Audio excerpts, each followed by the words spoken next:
यह एक शानदार प्रेम कहानी है। एक छोटे से गांव में जहां समय ठहर सा गया था, वहीं पर राधा और मोहन की प्रेम कहानी शुरू हुई।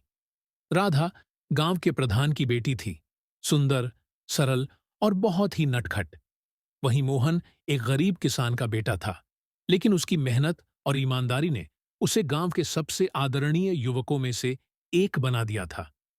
एक दिन राधा नदी के किनारे अपने दोस्तों के साथ खेल रही थी। तभी उसका पैर फिसल गया और वह नदी में गिर गई। मोहन वहीं पास में खेतों में काम कर रहा था। उसने तुरंत दौड़कर राधा को बचाया। यह पहला मौका था जब दोनों की नजरें मिलीं और दिल की धड़कनें तेज हो गईं। इसके बाद राधा और मोहन की मुलाकातें बढ़ने लगीं।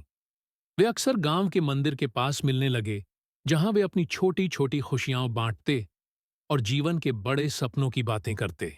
दोनों का प्यार धीरे धीरे गहराता गया, लेकिन समाज की दीवारें उनके रास्ते में खड़ी थीं।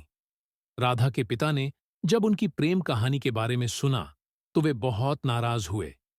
उन्होंने राधा को मोहन से मिलने से मना कर दिया और उसकी शादी एक बड़े जमींदार के बेटे से तय कर दी।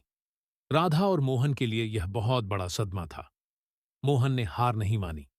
उसने अपने प्यार के लिए गांव छोड़कर शहर में जाकर मेहनत की और कुछ सालों में एक सफल व्यवसायी बन गया। फिर वह गांव लौटा और राधा के पिता से उसका हाथ मांगा। राधा के पिता मोहन की मेहनत और सफलता को देखकर प्रभावित हुए और उन्होंने राधा और मोहन की शादी की अनुमति दे दी।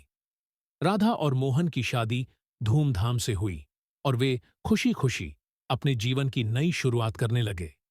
उनकी प्रेम कहानी गांव में हर किसी के लिए एक प्रेरणा बन गई और उन्होंने साबित किया कि सच्चा प्यार सभी बाधाओं को पार कर सकता है।